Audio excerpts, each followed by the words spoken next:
Merci de cette invitation. Il me fait d'autant plus plaisir que Peter Hutchinson est un artiste peu connu, mal connu en fait, et que lorsque j'avais écrit mon livre que vous avez mentionné, Land Art, je lui avais fait un sort, oui, mais pas, je trouvais, à sa juste mesure.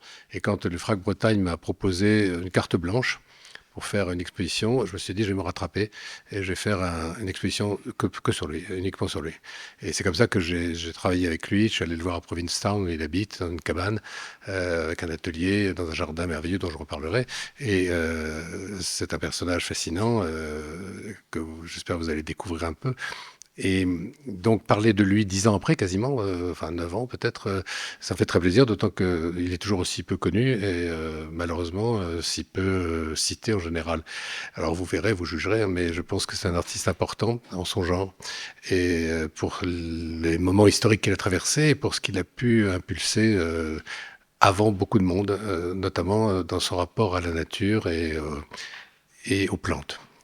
Alors, je vais découper un peu les choses. D'abord, je vais faire une sorte de présentation un peu générale, hein, le contexte général, disons, dans lequel Peter Hutchinson a commencé son travail. Il est toujours vivant, hein, il a 95 ans. Ensuite, le contexte artistique. Et puis enfin, je vais rentrer plus dans le vif du sujet pour montrer, à partir de quelques exemples, c'est difficile de parler de tout, mais ce qui le distingue, ce qui le caractérise dans ce rapport qu'il a avec le paysage, la nature, la botanique, etc. Alors, le voici dans une photo que j'ai faite de lui dans son jardin en 2014. Ce personnage est... enfin, je trouve que la photo est très bien parce que ça représente exactement un homme au milieu des plantes et des animaux qui vit heureusement, en fait, très heureusement. Assez pauvre, mais heureusement. Alors, Hutchinson, il appartient à une génération, cette génération des artistes qu'on appelait artistes du land art, même s'il a occupé en fait une position très marginale dans ce mouvement.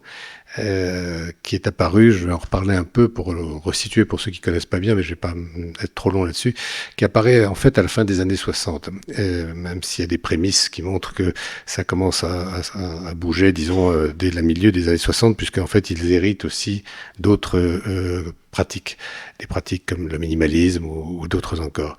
Et la plupart des grandes expositions qui vont avoir lieu autour de ce thème du land art, qui porteront d'autres noms, Earth Art ou art écologique ou encore d'autres noms. Ces expositions vont se dessiner dans les années 67-68, essentiellement 69, et Peter n'y prendra pas part. Il ne sera pas dans les grandes expositions. Néanmoins, il est ami avec un certain nombre de ces artistes. On le reverra comme Nancy Holt, Robert Smithson ou Dennis Oppenheim. Alors, c'est vraiment un artiste à part. Il est d'abord anglais, il n'est pas américain, contrairement aux autres. Il a émigré aux États-Unis à l'âge de 20 ans, mais il est le plus âgé de la bande. En fait, il est né en 30 et les plus âgés, eux, Robert Morris, il était né en 31, pour vous les situer. Smithson en 38, par exemple, un des plus connus. Michael Heiser, le plus jeune, en 45. Donc lui, c'est l'ancêtre de la borne en quelque sorte. Et c'est lui qui a la plus grande longévité. Et comme beaucoup de ces artistes, il a commencé par la peinture. Il s'est intéressé aussi très tôt à l'écriture. Mais à la différence de ces mêmes artistes, avant même de se lancer dans le monde de l'art, il a fait des études d'agriculture. Alors que ce qui l'intéressait davantage d'ailleurs, c'était plutôt le jardin, le jardinage. Dans l'université où il est intégré et où il s'ennuie passablement, il y avait des cours sur l'art que Peter a intégré après une virée à la Nouvelle-Orléans à Noël, où il rencontre un type sans le sou qui l'aide financièrement et qui va lui voler, il s'apercevra qu'elle a été volée, une peinture dans un magasin, et il lui donne, formidable, sauf que la peinture est volée, mais enfin peu importe, en tout cas à ce moment-là il se dit, c'est ce qu'il raconte, parce qu'il y a toujours cette légende personnelle, il dit que tout d'un coup ça le fascine et que en revenant, il a envie, il se dit je vais me mettre à peindre, et il rentre dans son univers l'université. Et là, il dit, dans un entretien, de retour à la fac, j'ai demandé à intégrer la formation artistique. Alors on m'a dit, puisque vous n'avez aucune aptitude particulière, on va vous mettre en design. Je me suis débrouillé pour survivre aux cours de design avant de suivre les cours en art. J'avais en fait de très mauvaises notes au début, mais j'ai fini par obtenir le diplôme jugé le meilleur de ma section. Cela surtout grâce au fait que les autres n'étaient pas non plus très bien notés. Ça, c'est typique de Hutchinson, toujours plaisantant sur lui-même. Et il va en fait rentrer en contact avec le monde de l'art new-yorkais, surtout grâce à sa fréquentation de Robert Smithson au début des années 60. Smithson, qui à l'époque est encore peintre. Robert Smithson, qui est connu pour, je vais vous montrer rapidement des images de rappel pour que vous ayez en tête les œuvres les plus paradigmatiques, disons, de ces artistes. Mais Smithson, à l'époque, n'est pas encore l'artiste du land art que l'on connaît. Il peint, et on verra aussi que quand il va s'intéresser à la spirale, Spiral Jetty, ce sont des préoccupations de peintre, je le redirai, qui l'ont amené en fait à travailler dans un lac salé dont les eaux avaient une couleur rouge. Il rencontre Smithson, Peter rencontre Smithson au début des années 60, en 62, à Provincetown. Si vous connaissez Provincetown, c'est en Rhode Island. C'est une petite ville qui est au bout d'une sorte de crosse, une presqu'île en forme de crosse, et qui est le lieu où, dit-on, les Pilgrim Fathers sont débarqués. Donc les premiers, en fait, colons américains sont arrivés par là. Alors, on est dans une époque de bouleversement très important. Pour ceux qui ont vécu ça, c'est un rappel. Pour ceux qui ne le connaissent pas, c'est aussi une mise au point. C'est-à-dire qu'en fait, on est à l'époque en pleine guerre du Vietnam. Les combats s'intensifient après 65 et on a une mobilisation importante citoyenne aux États-Unis, aussi bien de la part de la société civile que des étudiants qui touchent aussi le monde de l'art. Ces gens ne sont pas absolument imperméables à tout ça. C'est le moment de l'assassinat de Martin Luther King en 68, qui a été un moment très bouleversant pour les Américains, mais pour le monde entier. L'époque des marches pour la paix, des marches pour la fin des ségrégations aux États-Unis. Et ça prend des allures pacifiques avec Martin Luther King, mais des allures beaucoup plus violentes avec les Black Panthers qui décident parfois de rentrer dans des moments plus déterminés, avec voire armés, bon, il y aurait long à dire.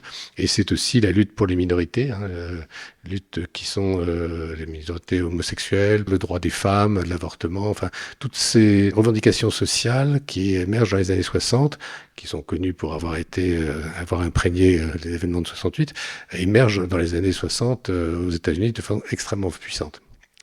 Et c'est dans ce contexte-là que ces artistes travaillent. Alors, ça ne veut pas dire que leur art est profondément politique, mais il l'est en fait. Il ne l'est pas forcément de manière, disons, à travers des slogans ou de manière articulée, mais il l'est, on pourra y revenir, dans la façon dont ils remettent en question le monde de l'art et le monde des musées, le monde des expositions dans les galeries.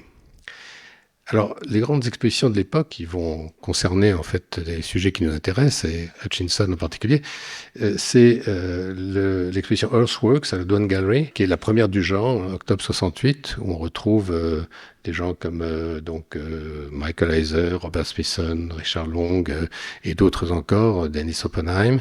Et l'année suivante, la grande exposition du White Museum, Earth, en février 69, où on en voit d'ailleurs sur la photo en bas, on voit Richard Long, on voit Ian Dibbets entre autres qui sont là. Ces artistes, certains sont anglais, certains sont hollandais comme Dibbets, la plupart sont américains en fait. Et c'est le moment d'émergence en fait de ces pratiques et le moment où se dessine vraiment. C'est ce qu'on va appeler alors de façon parfois assez confuse le land art, parce que si vous regardez les œuvres de l'Arte Povera à la même époque, elles sont parfois confondues. Il y a des catalogues où on trouve des œuvres à la fois du land art, de l'Arte Povera, des œuvres minimalistes, et tout ça étant un peu la même chose, parce qu'à l'époque, on ne fait pas de distinction aussi nette. C'est toujours intéressant, d'ailleurs, les catégorisations de l'histoire de l'art, de voir comment on dit ça s'en est, ça s'en est pas, oui, mais jusqu'à quel point? Et au moment où ça émerge, c'est beaucoup plus confus en réalité, hein. Harald Zeman, il va organiser les choses d'une certaine façon, d'autres différemment, et ça va se prendre, ça va se dessiner au fur et à mesure dans les années 70, et ça donnera des choses beaucoup plus dessinées ensuite. Alors, je disais que Peter Hutchinson ne participe pas à ces grandes expositions, bien qu'il soit proche de quelqu'un comme Virginia Dwan, qui est l'héritière d'une fortune pétrolière énorme et qui va investir beaucoup d'argent dans ses œuvres qui ne rapportent rien, quoi, c'est de l'argent à perte, mais elle y croit et elle va les aider à faire des œuvres impressionnantes souvent, mais qui sont en plein désert, que personne ne va voir. Par exemple, cette œuvre de Michael Heiser, Dissipate, dans le Black Rock Desert, qui, j'y reviendrai, est faite à partir de la chute d'allumettes au sol, aléatoire, qui va coller, et ensuite à partir desquelles il va faire ce dessin. Mais on voit bien que Heiser, à ce moment-là, s'intéresse à des choses beaucoup plus grandes, et chacune de ces sortes d'encoches, elles font peut-être 2,50 m. On a l'impression qu'elles sont beaucoup plus grandes, parce que la photographie est prise dans une certaine perspective pour qu'on ait le sentiment que ce sont de très grandes œuvres qui annoncent ce qu'il va faire ensuite. Mais voilà, une des œuvres assez connues de lui et qu'il va vendre sur photo en quelque sorte, puisque quand il viendra avec son collectionneur, ils survoleront en avion, il dira « Ah ben c'est là, c'était là ». C'était là, ça a disparu, mais c'était là. Donc l'autre lui achète en fait quelque chose qui n'est plus, qui n'existe plus, mais dont il a l'image. Et il y a Dennis Oppenheim qui va être très important pour Peter Hutchinson, qui donc dans l'exposition de Earth Art, la deuxième grande exposition, va faire ces cercles concentriques, qui est une très belle œuvre, puisqu'en fait c'est une œuvre sur la métaphore du temps. En fait, c'est une métaphore par cercle concentrique qu'on trouve sur les bois, sur les arbres. Plus on a de cercles, plus l'arbre est vieux. Et puis donc c'est par addition en quelque sorte qu'on compte, ou la métaphore du fleuve, hein, par soustraction. On ne descend jamais deux fois dans le même fleuve, le fleuve coule et s'écoule tout le temps, et ces deux métaphores sont prises ensemble et ça crée cette sorte de rapport étrange entre les représentations presque contradictoires du temps. Et puis, il y a encore une autre œuvre emblématique de l'époque, c'est Robert Smithson dont je vous ai parlé. Donc, je vous ai dit que je vous en montrerai. Après, je vous parlerai plus de Land Art en particulier, mais je veux que vous soyez dans le contexte.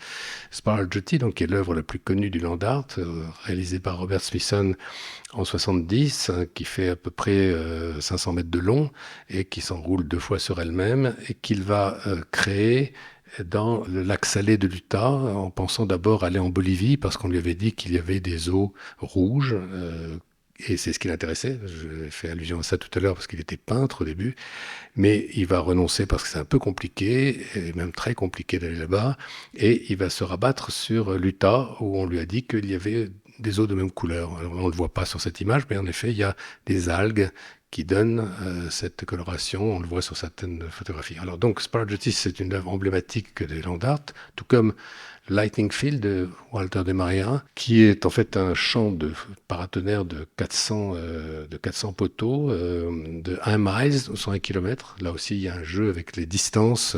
1 mile, les miles sont liés au corps humain, tandis que le kilomètre est lié au centre, au calcul du rayon de la Terre. Donc il y a un jeu sur les conventions et ce champ de foudre où vous pouvez aller si vous avez envie. D'ailleurs, il faut réserver. Vous allez dormir là-bas. On peut être 5 au maximum. Et il faut s'inscrire. Vous restez toute la nuit puis la journée. Est censé vous procurer ça. Sauf que personne ne l'a jamais vu que je connaisse. Mais enfin, bon, c'est ce que vous attendez avec impatience ou patience. La nuit, vous êtes à moitié hébété à 3 heures du matin, vous avez l'impression d'avoir vu quelque chose, mais c'est pas sûr. Bon, enfin bref. En tout cas, c'est ça le champ de foudre, hein, des Maria. Et puis alors, autre artiste, et j'en montrerai encore 2, Richard Long, qui est un artiste anglais, qui était assez proche d'un certain point de vue de Peter Hutchinson. Ils se connaissaient, même si leurs pratiques sont très différentes, mais Richard Long, c'est un marcheur, il marche dans le paysage et il fait des lignes comme ici ou des cercles. Il les dépose, ces pierres, il prend des photographies, puis il remet tout à sa place, toujours. Il ne laisse jamais rien, il ne veut pas laisser de traces. Nancy Holt, qui était la femme de Robert Smithson, qui était proche aussi de Peter, et qui va faire ces sortes d'énormes buses, va les fabriquer. Il y a tout un film sur la fabrication de ces buses, qui sont disposées selon les axes du lever et du coucher du soleil au moment du solstice d'été. Et ces buses sont elles-mêmes performées, si bien qu'on voit à l'intérieur des constellations, plusieurs constellations, et qui inversent en fait le rapport du ciel et de la terre, de la nuit et du jour. Et donc, quand vous y êtes, si vous êtes dedans, en plus, ça vous permet de vous abriter du vent qui souffle fort dans cet endroit. Et ça crée des oculis, hein, vous voyez, on voit le paysage au fond. Donc c'est là un art, en effet, aussi du paysage, hein, l'art de Nancy Holt. Un autre artiste de cette époque, le dernier que je montrerai de cet ensemble, c'est Robert Morris, qui crée cet observatoire. Il le crée d'abord pour l'exposition Amen à Amen en 71, une exposition collective. Les œuvres seront détruites, sauf celle de Smithson qui restera, mais l'observatoire, il va le reconstruire. Celui que vous voyez ici, c'est la reconstruction de cet observatoire.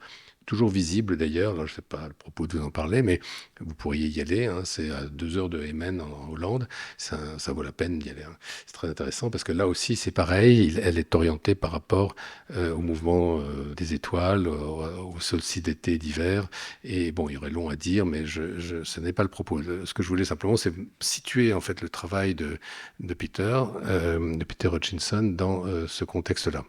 Et la grande exposition à laquelle il va participer, c'est Ecological Art.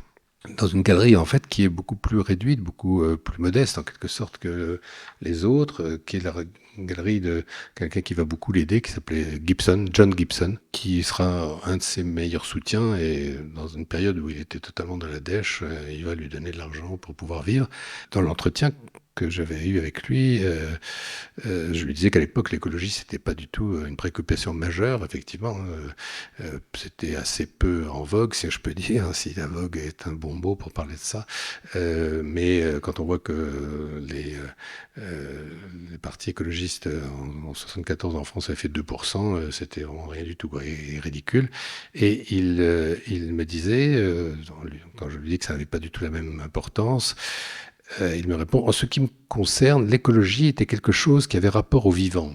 Et je m'intéressais surtout au phénomène de croissance des plantes. L'idéologie, je lui dis, n'avait pas la place qu'elle a aujourd'hui dans le monde, et le monde de l'art en particulier. Et il me dit: sans doute, mais aussi le fait de travailler avec du vivant était globalement quelque chose de nouveau. En particulier, si vous faisiez cela exclusivement, ce qui était mon cas. Effectivement, à part lui, enfin, il y en avait assez peu, mais et des artistes que je vous ai montrés, aucun en tout cas. Alors, ce qui m'amène aux premiers travaux importants de Peter Hutchinson.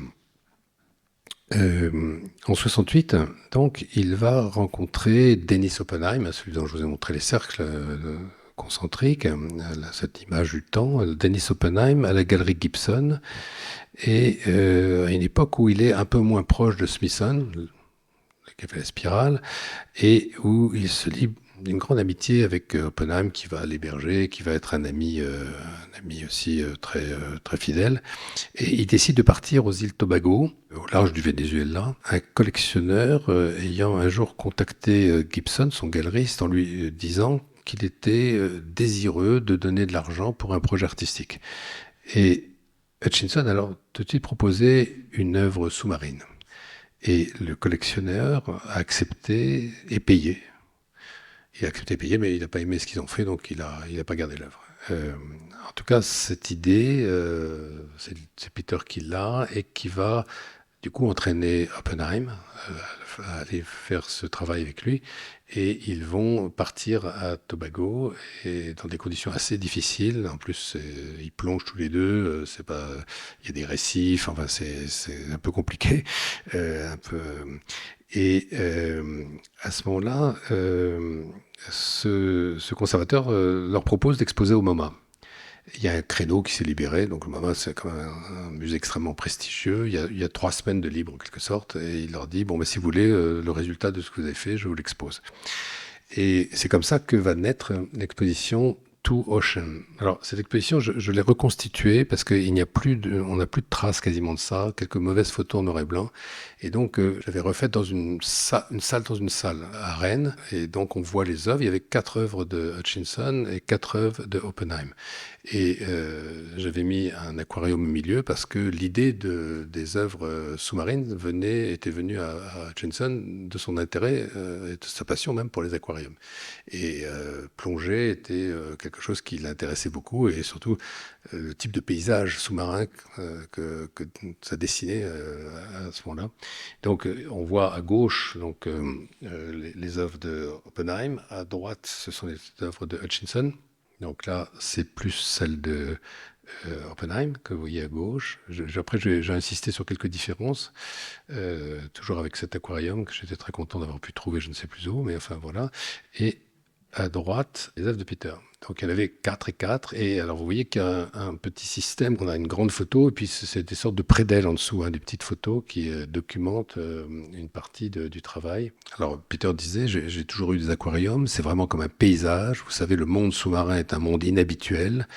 Vous avez l'impression d'être sur une autre planète. Et puis j'aimais l'idée des fleurs sous l'eau, car il n'y a pas de fleurs dans la mer. Et dans le cartel de l'exposition, Sarah Wiener, la curatrice de l'époque, donc en 68, décrit tout cela ainsi. Je trouve que le texte mérite d'être cité. Tous les projets de Hutchinson exposés ont été réalisés à une profondeur de 40 pieds, c'est-à-dire à peu près 12 mètres. Cela va du relativement permanent, underwater dam, à l'éphémère, flower triangle. Là, alors, le dam est là, c'est une espèce de barrage, et ça, c'est flower triangle.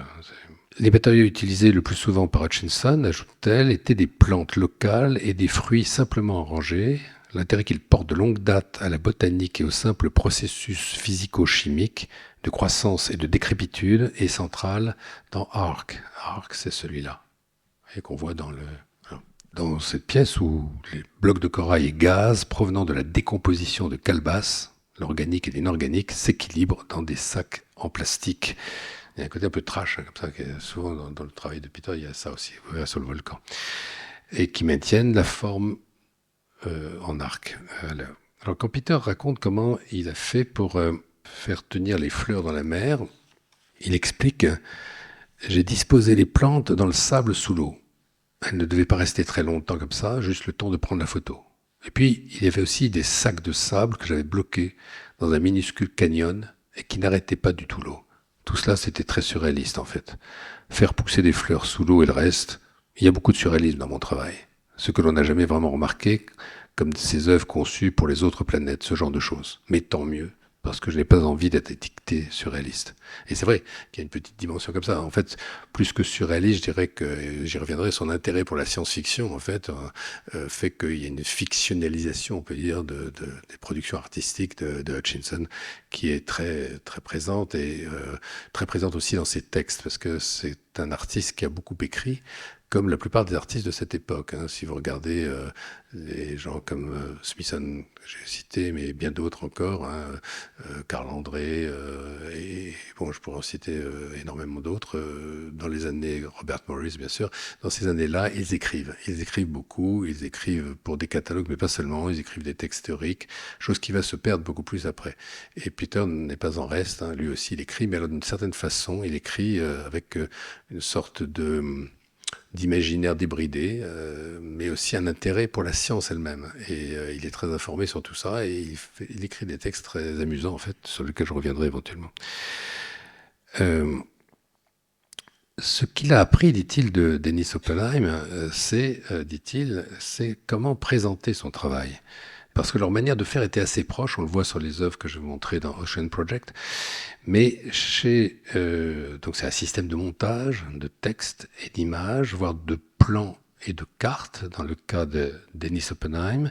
Mais Peter, lui, il préféra très vite introduire sa propre écriture, et c'est vraiment sa marque de fabrique. Hein. Quand on voit les textes de Oppenheim, ou les œuvres d'Oppenheim, elles sont toujours tapées à la machine. On voit qu'à l'époque, il fait toutes ces légendes sont ainsi faites. Par exemple, c'est Gallery Transplant. Gallery Transplant, c'est en fait une façon de délocaliser pour relocaliser l'espace de la galerie. Donc c'est au Stedelijk Museum, il prend la taille exacte d'une galerie, hein, d'une salle, qu'il relocalise dans le New Jersey. Et donc exactement la taille sur un territoire qui n'a évidemment rien à voir avec le musée. Mais il appelle ça une transplantation de galerie.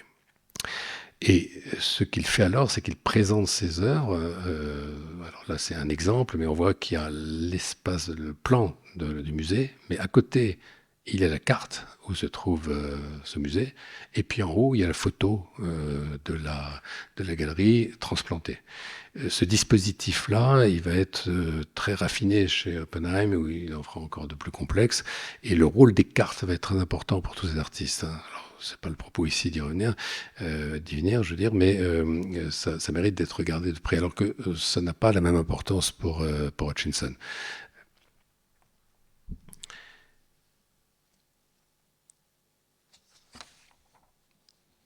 Alors, en 70, euh, Hutchinson, qui est à ce moment-là totalement fauché, continue quand même avec des projets, parce qu'on n'imagine pas, il est toujours en train de squatter chez les gens, il a pas d'argent du tout, hein, c'est un personnage qui hérite un peu de ce point de vue-là, de la Beat Generation, il part sur les routes, il s'engage là où il peut. Il continue quand même avec des projets comme celui du volcan Parécoutine. Alors, le volcan Parécoutine, c'est un volcan qui a surgi, un des derniers volcans qui a surgi dans le monde. Il surgit en 1943, au milieu d'un champ dans le Michoacán. Le propriétaire du champ, un jour, voit sortir de son champ quelque chose comme ça, qui s'élève progressivement, jour après jour, et qui va ruiner son champ, évidemment, et qui va atteindre, non pas comme 60 mètres au bout de 8 jours, mais 320 mètres, 3200 mètres à peu près, vous voyez, en 4 jours, il mesure 60 mètres de haut et il mesurera à peu près 3200 mètres au bout d'un mois. Donc c'est un phénomène incroyable. Et ce que je vous montre là à gauche, c'est la photographie qui a été prise à l'époque où il commence à sortir et publiée dans la revue Dean. Dean, c'est une revue extraordinaire. Alors ça a un rapport indirect avec Peter, mais c'est intéressant de se rendre compte que c'est c'est là qu'il va aller. Dean, c'est la revue de Wolfgang Paalen. Wolfgang Paalen, c'est un artiste surréaliste, justement, mais qui est dissident du surréalisme, qui rompt avec Breton en 42 et qui crée sa revue, une revue splendide, incroyable, dans 6 numéros, dont le numéro 5 4-5 est un numéro sur l'art amérindien. Quand il apprend qu'il y a ce volcan, il est là, il est au Mexique à ce moment-là, et ils vont faire ses photos à ce moment-là, quoi. Et ce qui m'intéresse, c'est que tout d'un coup, en fait, Peter, sans d'ailleurs savoir ce qu'avait fait Pahlen, il s'intéresse lui aussi au Parécoutine, et il va partir là-bas. Mais à ce moment-là, bien sûr, le volcan n'est plus en activité. Enfin, il est quand même en activité, mais il ne monte plus, quoi. Parce qu'il y a toujours des vapeurs. Voilà. Dans Dean, Paalen dit, donc en 1943, Parécoutine, le plus jeune volcan du Mexique, naquit de la rouge terre tarasque le 20 février 1943 vers 5 heures de l'après-midi. Le paysan Dionisio, quand il vit s'élever une droite colonne de fumée au milieu de son champ, resta bouche bée comme le pêcheur arabe en délivrant le gin de sa bouteille. Ça, c'est dans le numéro 4-5. Et le projet du volcan, en fait, donc on revient maintenant aux années 70, il va faire beaucoup pour la notoriété de Hutchinson. Et il sera repris dans plusieurs expositions, notamment dans cette exposition, c'est une photo que j'ai faite rapidement, parce que j'ai le catalogue, mais j'aurais pu le scanner mieux que ça, mais dans ce catalogue Element of Art, donc Earth, Air, Fire, Water. Donc tous les 4 éléments étaient représentés. Et alors ça a beaucoup de charme parce que c'est le catalogue de l'époque avec des spirales, c'est un méchant papier, comme on dit, et comment, un transparent dessus. Et il y a la photographie du travail de Peter Hutchinson sur lequel je vais revenir, donc du volcan. Pour parler de son projet, Hutchinson explique: j'aimais l'idée de ce sol complètement nouveau surgi de la terre grâce au volcan. Et je voulais travailler sur l'origine de la vie en faisant croître la moisissure produite sur le pain au contact de la vapeur d'eau qui sortait du volcan. Ainsi, c'était comme si on était au début de la vie sur Terre. Alors pourquoi est-ce qu'il parle de pain? Parce qu'en fait, il va prendre 300 kilos de pain avec lui sur des ânes, il les emmener sur des mulets et ils vont monter sur le volcan pour les disperser et obtenir une putréfaction. Alors, ce projet, il en a l'idée, ce projet de moisissure, de décomposition, à travers des maquettes comme celle que je vous montre, Volcan Rock Model with Glass Tube. L'idée que ces tubes pourraient être gigantesques, et on pourrait mettre des matières organiques en décomposition à l'intérieur, ou dans cette maquette aussi qui évoque la même chose, mais là, c'est pas sur un volcan, mais il y en a beaucoup, hein, je vous montre quelques exemples, et ça lui trotte dans la tête depuis longtemps. Et quand il a l'idée que ça serait possible de faire cette expérience sur un volcan, alors il saute sur l'occasion, d'autant qu'il est financé. Il est financé pas seulement par la Galerie Gibson, assez peu, qui n'a pas beaucoup d'argent, mais par le Time. Le Time apprend, en voyant ces petites maquettes, ou croit savoir, ou pense savoir qu'il va faire un travail sur un volcan. Alors non, en fait, il ne va pas le faire parce qu'il n'a pas un rond, il ne va pas le faire sûrement pas, mais quand même, il aurait bien envie. Et c'est par une espèce de malentendu favorable qu'ils vont lui dire, bah, si, on va vous donner de l'argent pour le faire, on vous donne un appareil photo, allez-y, on vous aide, et ils donnent de l'argent pour qu'il puisse le faire. Et voilà une présentation, parce qu'il y en a plusieurs, hein, il y a beaucoup de... Ça, c'est une présentation d'exposition qu'il a faite du Paris-Coutine, vue d'avion, vue sur place, et on voit là, par exemple, le pain, les traces blanches et du pain qui a été répandu sur le volcan. Et il va là-dessus écrire un texte, un long texte, ce récit, le récit qu'il en fait penser à l'expédition de naturalistes du siècle précédent, mais avec en plus une intention artistique précise. Et il écrit, pour décrire son projet: mon projet consistait à déposer du pain, le mouiller une fois, et laisser la vapeur et la chaleur des rochers et du soleil faire le reste. J'espérais qu'une grande moisissure se développerait dans des proportions suffisantes pour pouvoir être photographié d'avion. Pour cela, il fallait recouvrir le pain de plastique pour que la condensation d'eau à sa surface produise un environnement supersaturé dans lequel la moisissure pouvait facilement se propager.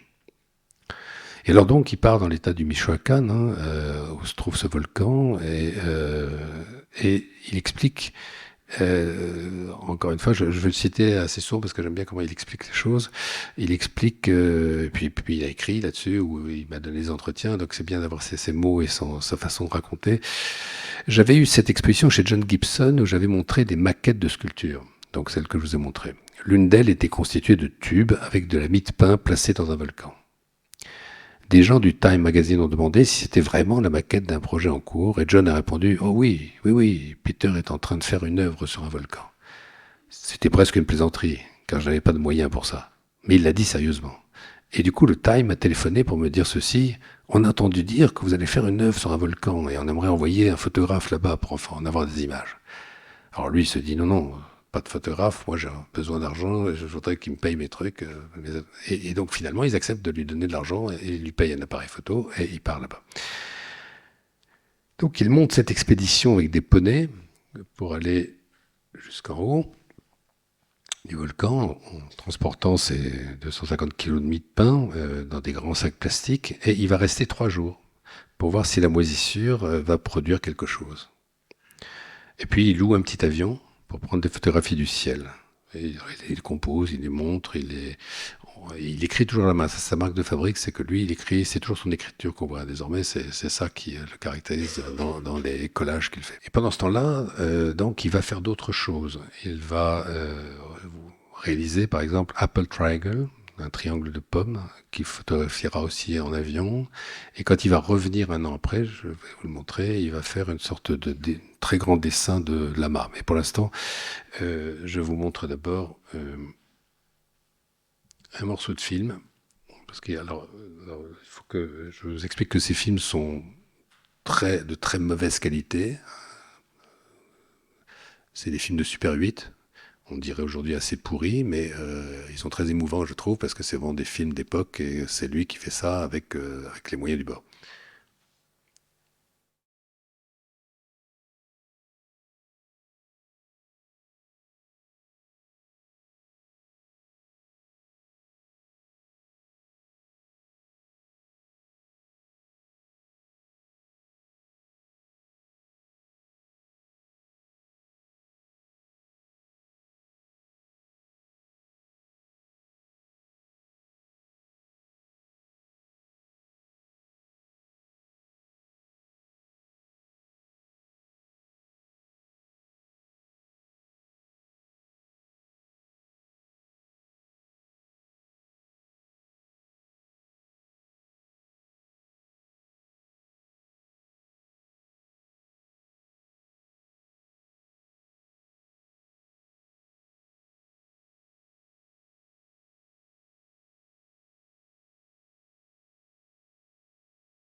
Voilà, je vous montre maintenant ce qu'il fait en bas. C'est-à-dire qu'il dessine en même temps, puisqu'il revient pour photographier, pour voir ce qui s'est passé au bout d'un an, et il va faire ce dessin.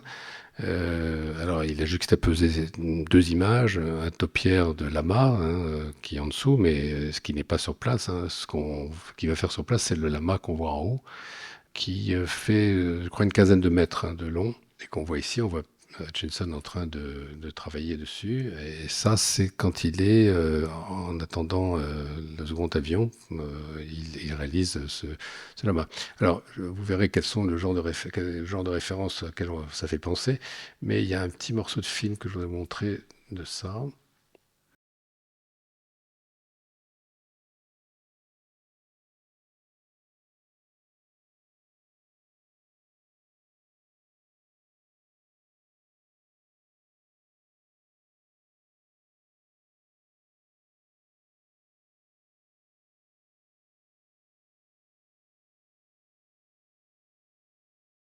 Évidemment, ce sont des paysages magnifiques, hein.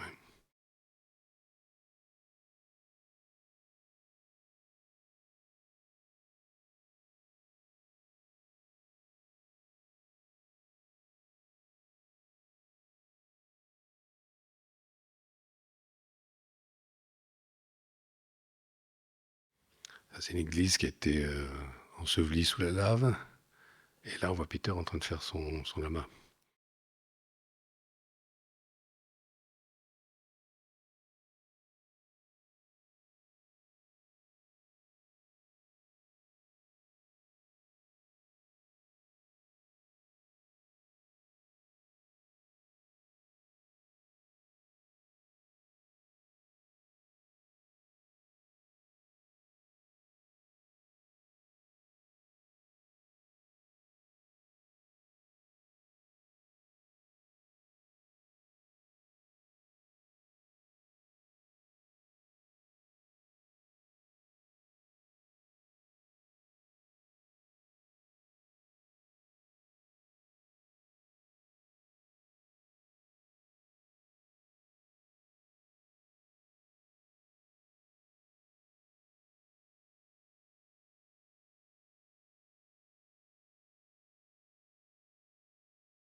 Ça, ce sont des films qu'on voit jamais, hein, que j'ai trouvé dans son atelier, mais c'est intéressant, c'est assez émouvant de voir ça.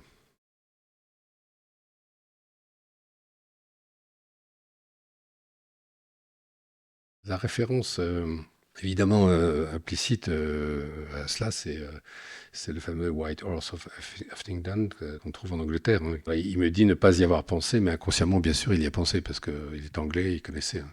Peut-être certains d'entre vous ont vu d'ailleurs. Il y a cette référence-là, il y en a d'autres, hein, comme The Long Man of Wilmington, hein, qu'on voit aussi sur les collines dessinées, hein, à la craie, enfin, ça fait ressortir la craie en dessous. Je reviens au lama. Elle dit j'étais revenu pour voir si ce que j'avais fait avait bien disparu. Ajoutant, je ne voulais pas changer le paysage, hein, exactement le même souci que Richard Long, de ne rien changer. Je ne voulais pas changer le paysage, je ne voulais pas le détériorer, pardon. Je désirais que ce soit temporaire, et c'est ce qui est arrivé. Même chose pour le Apple Triangle. Et il fait en même temps un triangle de pommes juste au pied du volcan, en expliquant qu'il y avait près de ce volcan une forêt de pommiers sauvages. Et alors, dit-il, j'ai décidé d'utiliser ces fruits et de les replacer sur la lave qui avait probablement détruit les pommiers qui se trouvaient là auparavant. Le triangle est à la fois un symbole de la montagne et de l'arbre. Je l'ai aussi photographié du ciel avec le même petit avion au moyen duquel j'avais fait les photos du volcan.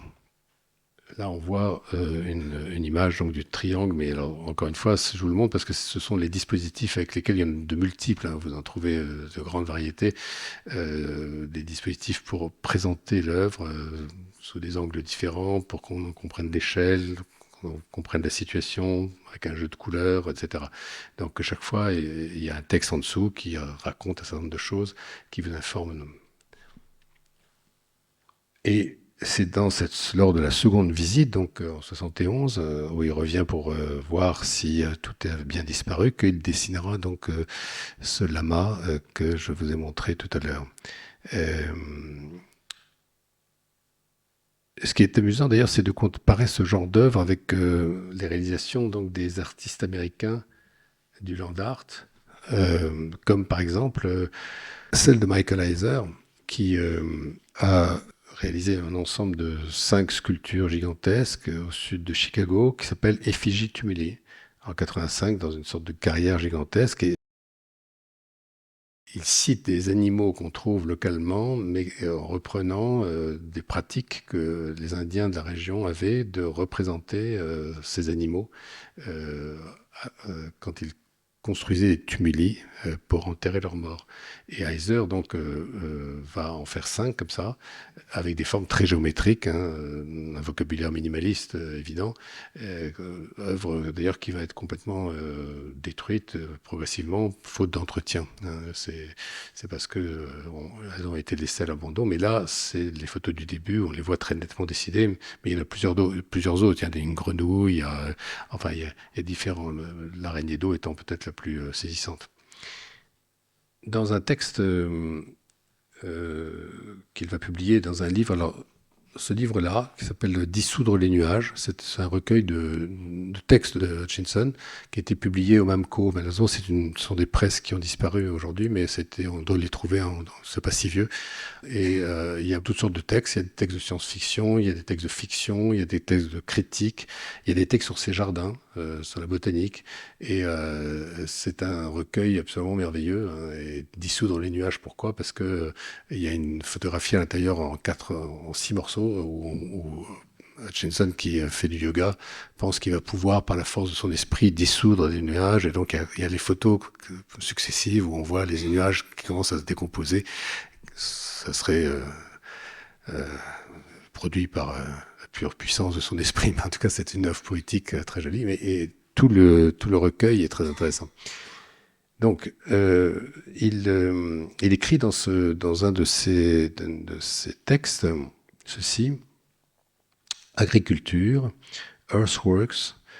Donc, earthworks, ce sont les œuvres, disons, de land art qu'on appelle ainsi. C'était le nom que Smithson avait donné à ses réalisations, terme qui en réalité appartient au génie civil, hein. Les earthworks, c'est des travaux de terrassement, mais c'est devenu le nom qu'il a donné aux réalisations artistiques de ces années, donc 68, 69, pour les désigner, non plus simplement, mais c'est intéressant que ce soit le génie civil d'un côté et les artistes de l'autre qui vont utiliser ce même terme. Et ça intéressait beaucoup Smithson, bien sûr, il adorait cette idée. Alors, Hutchinson dit, donc dans ce texte, je cite, « Agriculture, earthworks, aménagement de paysage, la connexion est claire. On a longtemps considéré l'exploitation intelligente de la végétation dans le paysage comme un art empruntant ses idées à la peinture. Que l'artiste soit revenu au paysage avec le désir de le modeler plutôt qu'avec l'idée d'un projet pictural illusoire paraît logique. Le cheval blanc, donc, que je vous ai montré, le cheval blanc est un earthwork sculpté dans les South Downs, au sud de l'Angleterre. Les Downs sont des falaises recouvertes d'herbes naturelles. Bien que l'herbe n'y pousse jamais beaucoup, en raison du peu de terre présente sur cette craie sous-jacente, elle reste verte et brillante grâce aux pluies constantes. Donc, pour lui, c'est de la même nature, en fait, c'est la même famille. De la même façon que Smithson lui aussi revendiquera, par exemple, Central Park, comme une sorte de gigantesque œuvre du land art avant la lettre, évidemment. C'est une façon toujours de désigner des ascendants, en quelque sorte. C'est comme les romantiques allemands qui voient chez Cervantes ou chez d'autres des gens qui seraient éventuellement eux-mêmes romantiques, ou comme on le voit chez les surréalistes, qui trouvent chez Hugo ou chez d'autres surréalistes, écrivains ou poètes, des des proto-surréalistes. Hugo est surréaliste dans Le Baiser, Vacher est surréaliste en Moi, Nouveau, etc. Pardon, Hugo est surréaliste quand il n'est pas bête, c'est ça ce que dit Breton dans le manifeste du surréalisme.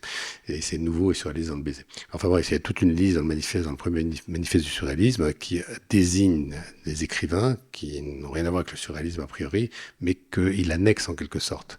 Et c'est au fond ce que font ces artistes du land art, ou même quelqu'un comme Hutchinson, qui se réclament de ces réalisations qui appartiennent à des temps très reculés.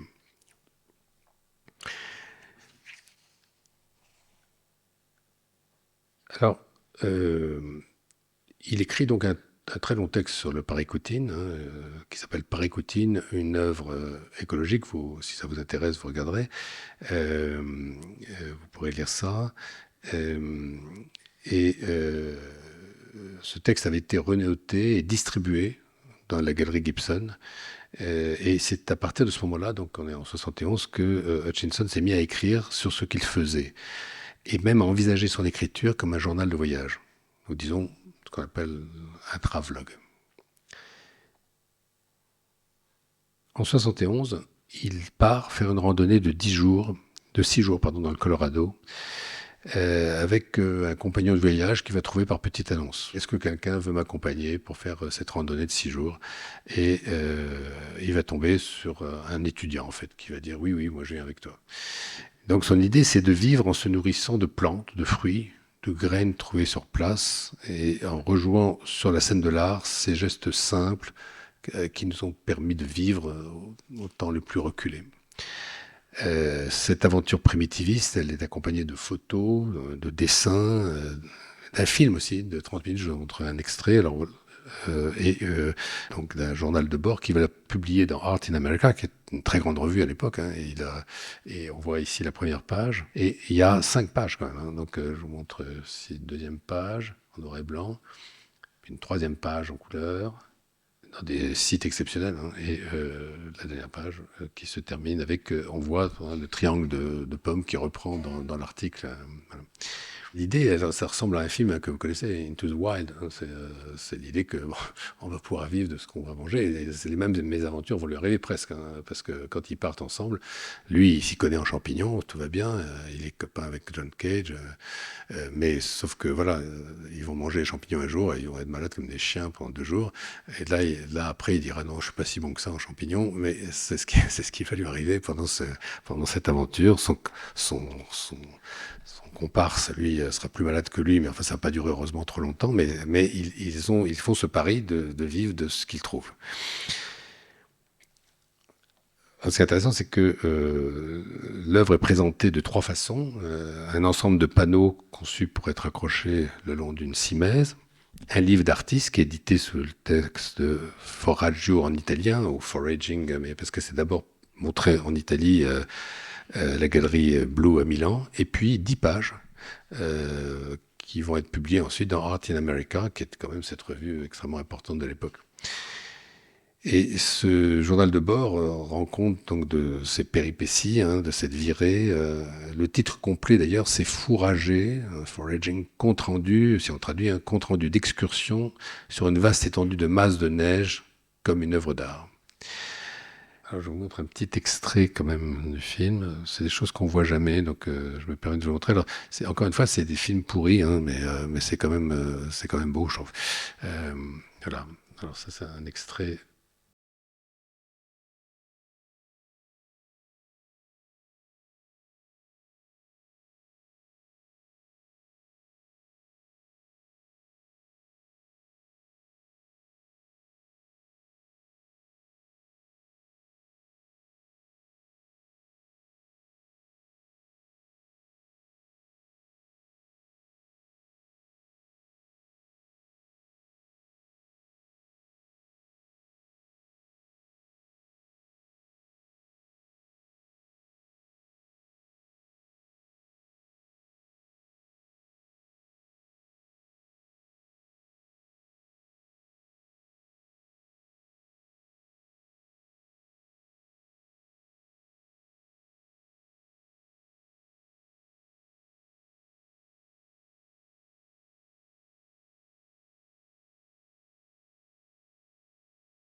Après ça, euh,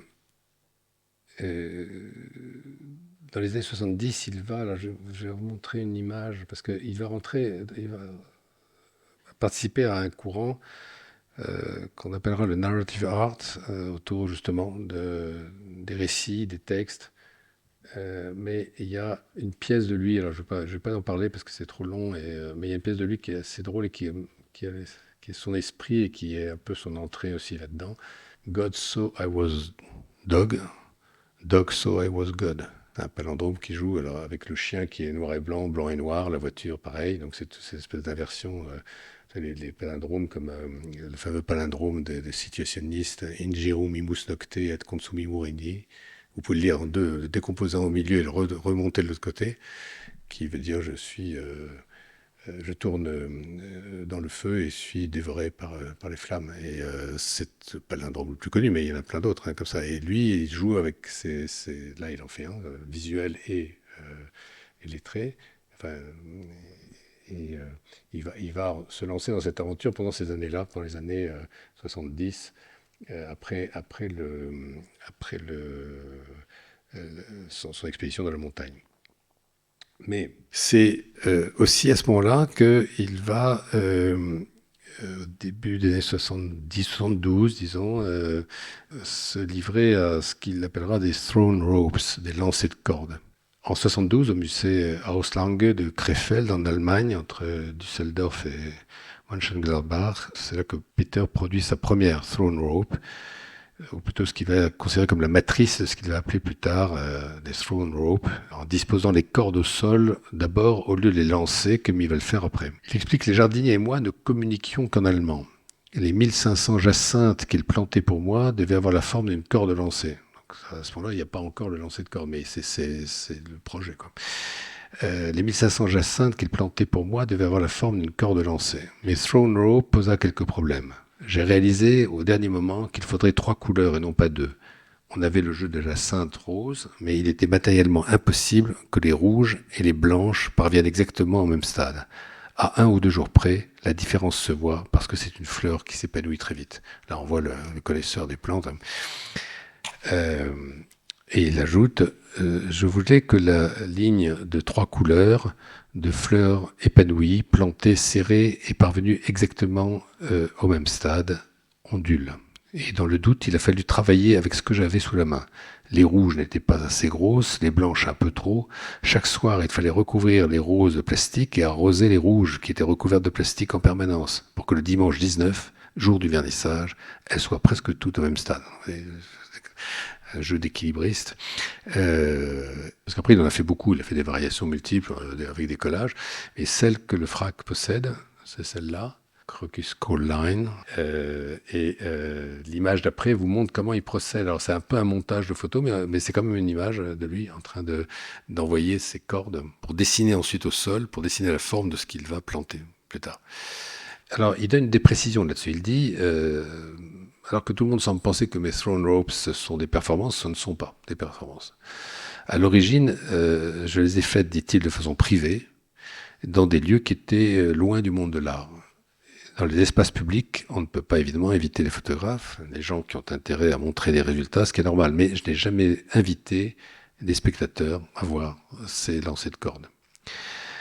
Et quand on évoque à propos de ces lancers de cordes les 3 stoppages étalons de Marcel Duchamp, c'est cette corde qui tombe et elle prend la forme qu'ensuite il va fixer sur du bois.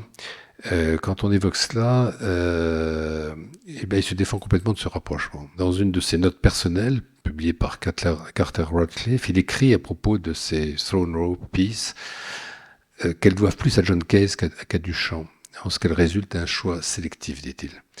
Il était d'ailleurs proche de Cage, il jouait aux échecs avec lui. Alors, l'échec est une des passions de Hutchinson. C'est un de ces artistes qui, comme Duchamp, qu'il n'a jamais connu, mais sa femme, oui, Tini, avec laquelle il joue aux échecs, c'est un de ces artistes passionnés d'échecs. Il joue chez lui avec bon, puisqu'il est seul, il vit seul, il joue avec des ordinateurs et il fait des échecs, toujours des pions d'échecs.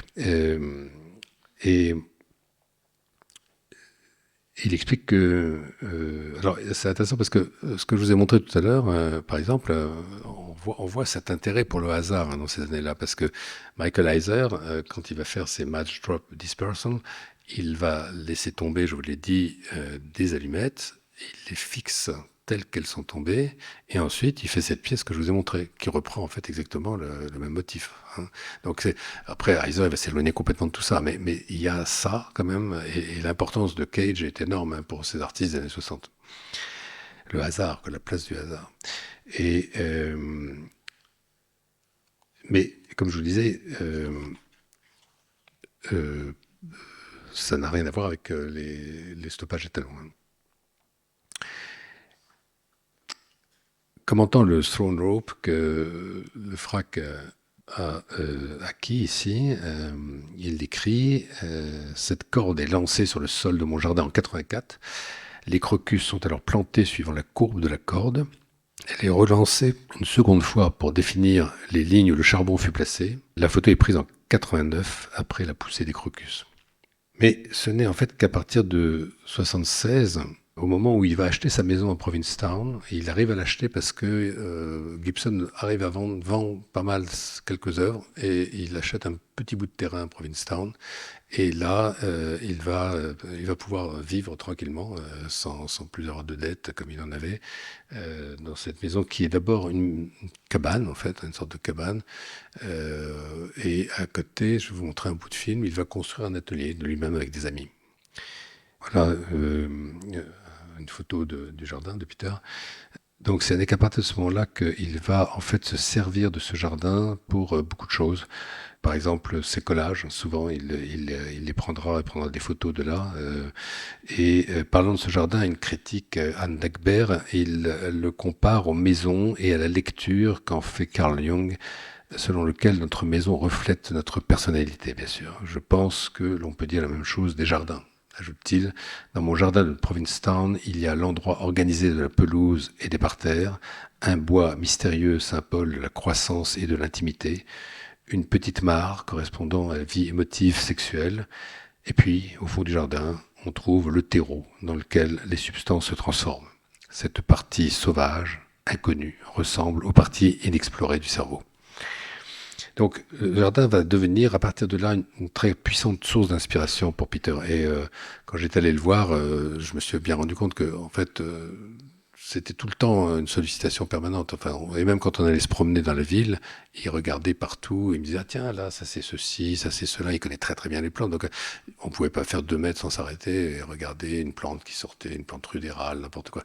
Donc, il est fasciné par ça, et il les photographie. C'est dans son jardin ou hors de son jardin, mais c'est devenu le centre de son art, en fait. Et évidemment, là, j'aurais pas le temps d'en parler, mais de son art. Alors, je vous montre encore quelques images du jardin. Ça, c'est la serre de Peter. Alors pour l'exposition, j'avais reconstitué le jardin dans l'entrée, c'est-à-dire qu'on avait fait des énormes lais photographiques et on les avait installés. Et donc ça, c'est juste une vue d'exposition, et on rentrait dans le jardin, en fait. Donc ça, on était immergé dans le monde de Hutchinson, et puis après, on arrivait dans les collages. Et ici, vous avez ce collage vu de mon jardin sur Giverny et de là sur les Alpes françaises que possède le FRAC, et qui est un très beau exemple d'hétérotopie, hein, puisque en fait on a à la fois un lieu et un hors-lieu, c'est-à-dire qu'on a dans le lieu des éléments qui le nourrissent de l'extérieur et l'augmentent en quelque sorte, hein, comme le théâtre est une hétérotopie par exemple, ou le cinéma peut être une hétérotopie, c'est un lieu qui est augmenté de toutes sortes d'autres lieux. Dans celui-là, c'est parfait parce qu'il y a à la fois Giverny, il y a les Alpes, et puis il y a son jardin aussi.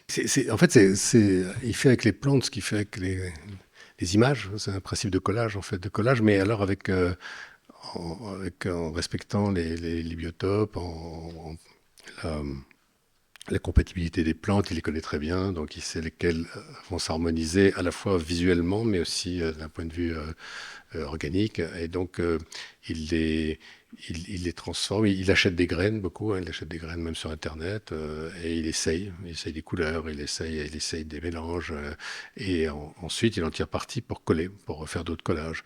Donc il y a une interaction constante, et de plus en plus, moi je m'étais rendu compte de ça, le temps passant, quoi, parce qu'il sort de moins en moins de chez lui, il voyage plus, et comme dit Thoreau, le Walden Pond était un océan.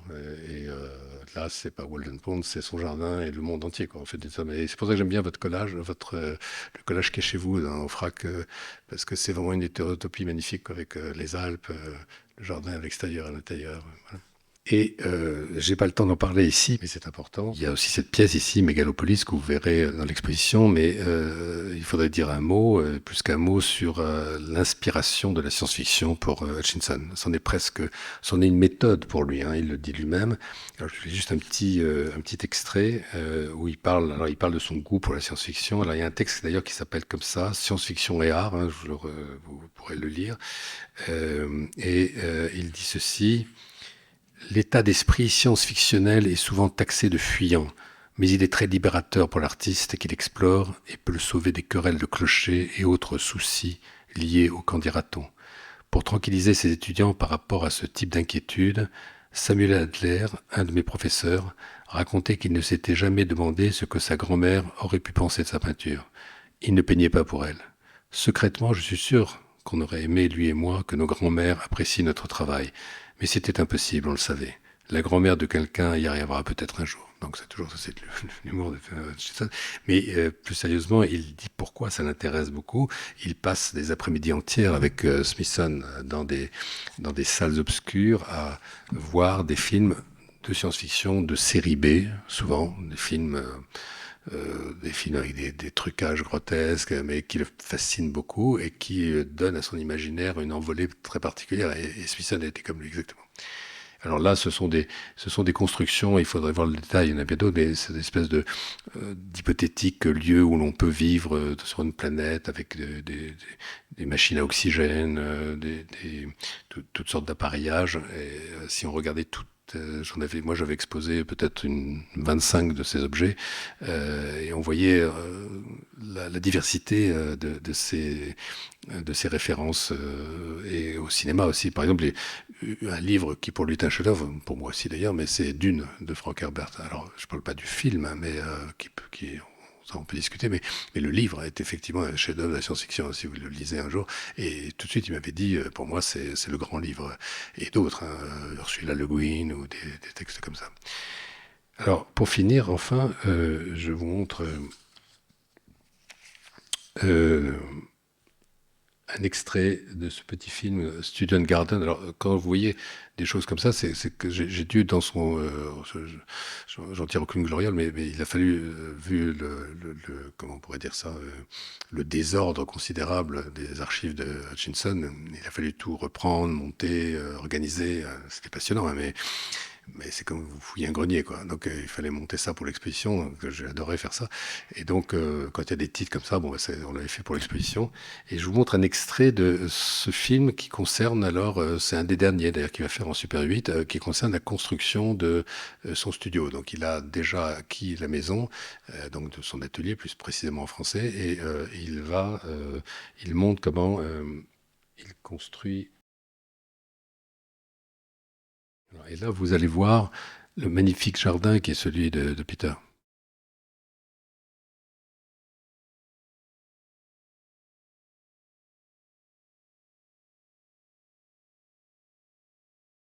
Voilà l'atelier hein, qu'ils sont en train de construire.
Il y a aussi une serre que je vous ai montrée tout à l'heure, qui est au fond du jardin pour pouvoir cultiver certaines plantes et les replanter, etc. Mais là, on le voit très bien, le jardin, il est très beau, là, comme il le filme. Il n'est pas toujours aussi beau, mais il y a une très belle saison, là.